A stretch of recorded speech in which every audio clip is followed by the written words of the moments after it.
What's up, YouTube? My name is Paige, and I am here to introduce myself and do the booktube newbie tag. I'm excited to join this community and to learn and explore with you all. Excited to get motivated to get back into reading and just get excited about books again.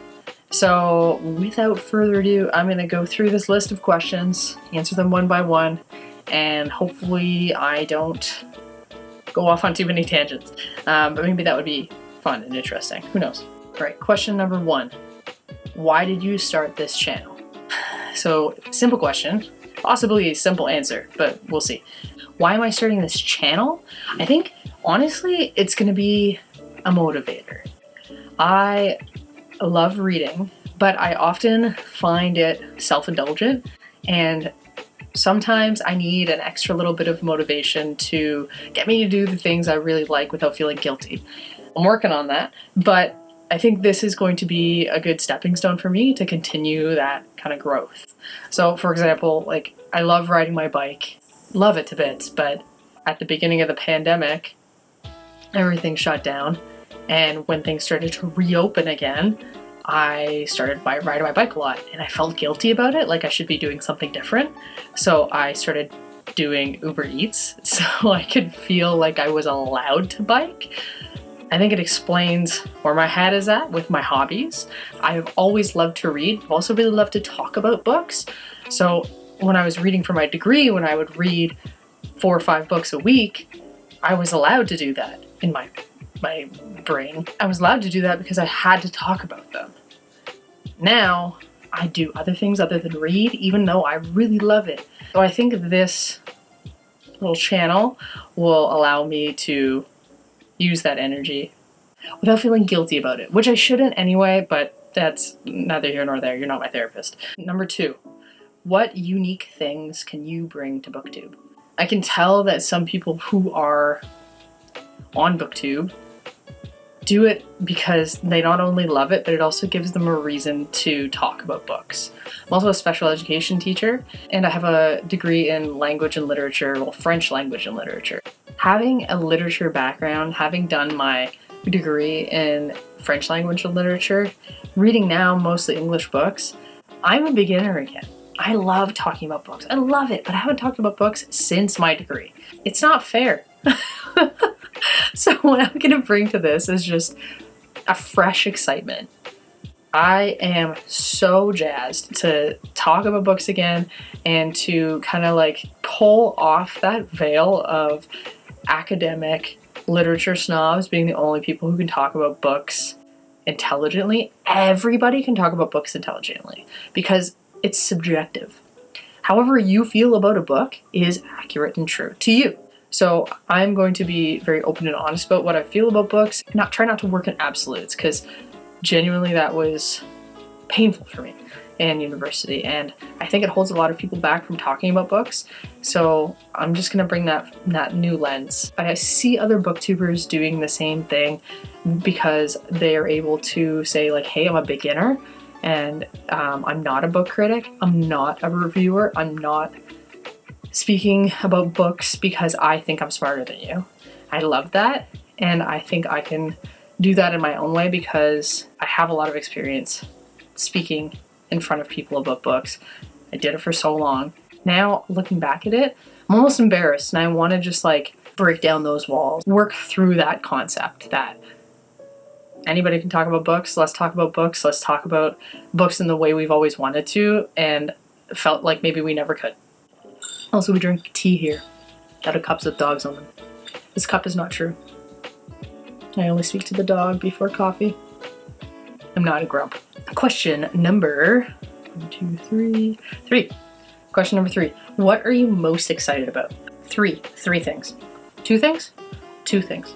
No, 3 things. I am excited to meet people on here, and I am excited to talk and have a discourse about the books that we're reading, and maybe we even have like a little book club.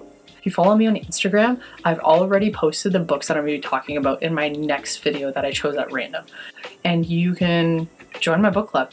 Let's talk about it. Maybe we'll start a Discord. Maybe we'll do something like that. But meeting people on here and joining this community, super pumped about that. Number 2, I am just excited to start reading again. I've set myself a goal, like not a super lofty one. Well, lofty considering I've only read 3 books every year for the past, like, I don't know, 10 years. I am going to be reading at least 40 books this year, at least. And we're off to a good start. We're off to a good start because it is the end of February and I've already read 4. And I started at the beginning of February. So we're gonna do a good job. We're gonna do great. And if we don't hit that goal, that's okay. We're not worried about it. Number 3, and this is a huge one for me, huge. I'm going to increase my breadth of reading. Read books by different authors. Read books by different types of authors, and by that I mean like writers of different genres. But I'm also going to be reading books by diverse authors. It was so missing from my degree. I read way too many white authors, like, period, full stop, fact. I didn't choose that. I didn't make the syllabus for any of my classes. But why?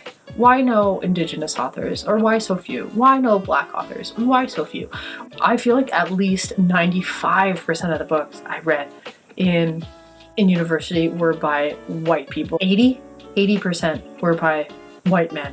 Like, it wasn't the 50s. Like, why was I reading such like a whatever. We're moving on. A lot of diverse authors on our list right now, and I am looking forward to it. Okay, and we are moving on to the next question. Why do you love reading? Because reading's sick. I don't know, like, reading is an escape. It's like sitting with your thoughts, but you're sitting with your thoughts and also a friend's thoughts. Your friend being the author or the character who you've grown close to. I also teach reading. I teach children how to decode their first words, and that in itself is rewarding because of how rewarding reading is to them. Reading opens up a whole new life for anybody who does it, and whether reading to you means actually sitting and reading, listening to an audiobook, having a book read to you, reading is like nothing else. I also love to write, so reading inspires my writing. I don't know, that's like the hardest question to answer. I like reading because reading is awesome. Duh. Alright, question number 5. What got you into reading? Number 1, my grandmother. My grandmother was the one that read to me before bed all the time, and she would read to me out of this like hardback animal classic fairy tale book. I'm gonna see if I can find it, and I'll put a picture of it right here. If I can't, it means that it's so obscure that like no one should hear of it. I can still smell it. It also had like these weird other stories that were like eerie and creepy, like Jungle Book vibes, but like for kids. She'd read it to me every night, only way I could fall asleep, and then she would get me to read to her. So that's how I learned, was through this book, really, and school, but like that's how I remember learning how to read. And my mom would read to me as well. And at that point I could read, but she'd be reading me novels before bed. I was such a scaredy cat that she would have to like edit the books as she read. And one specific instance that I remember was she was reading Charlie and the Great Glass Elevator, and they end up in space, obviously, and they're on a planet, and there's these aliens. I can't remember the name of the aliens. Instead of calling them by the alien name that they had, she called them Pretty Pink Poodles, and it just like burst that scaredy cat bubble for me, and I was able to like get through that book and like really enjoy it with her. She had changed that name every time she read it to me so that I wasn't scared and I could enjoy the book, and it was just like such a lovely moment to like connect with my mom and connect with the book at the same time. Here's 2 school memories that I have that I'm like, that is why I love reading. Number 1 is our librarian in an elementary school. When you were in grade 7 and 8, she would like ask you to help with the cataloging, and you were the junior librarian, so there were a group of us that always got to like catalog the new books, so print those like cards. Actually, we didn't print them. I don't even know what I'm saying. Like, we had a typewriter that we would type on and like type out on the cards like the name of the book and like the call number and stuff. At that time, started challenging myself to read scarier things, to like bust through that kind of scared of everything wall that I had. I would read like the first 10 pages of all the Goosebumps books, as I couldn't get any further than that. Sometimes I couldn't even get past the cover. Just expose myself to some creepy stories. And I don't know if this is only like a Canadian and like upper United States thing. I'll have to look it up. But the Scholastic Book Fair. Oh, like, bring me back. I don't know how many books I actually bought from the Scholastic Book Fair, like, because I just, my mom would always bring me to the library, and I still believe that that's like the best place to get your books. Like, this is my entire book collection. I'm not a collector of books. Like, I did essentially a double degree in language and literature. This is what I got to show for it. So, and I'm sorry if you keep hearing my dog. He is a very anxious boy, so he's always nearby, and he's always looking, or pacing, or being weird, or snoring. So he'll be our soundtrack. What challenges do you think you'll face? Many, many, many a challenge. Challenges we will face. A great many. I am a slow reader. That's honestly not a challenge. I know that like being a slow reader sucks, and it's not fun because you don't get to read as many books or as quickly, but I won't be able to read as many books and produce as much media for you as I would like to. Other challenges I might face?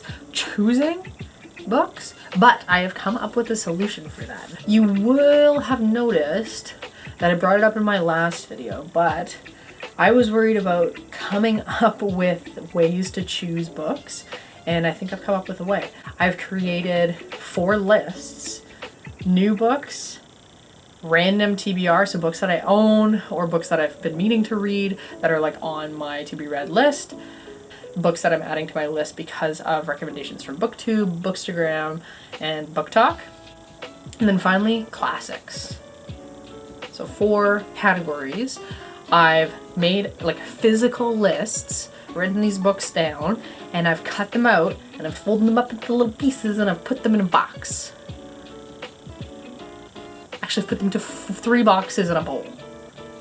I'm not going to show them to you now. You'll have to wait and come see my next video when I choose the 4 books that I'm going to read next and then review them as I read them. So that's gonna eliminate that problem. But I think I'm still gonna have a hard time, like, I'm gonna be adding books to this list. So I feel like my TBR is gonna be huge. I just get so excited. Once I start reading, I want to read everything. I devour, but I devour slowly. So I don't devour, I eat. Where do you read? Everywhere. I read everywhere. Because I like an audiobook, so I will read in my kitchen while I cook.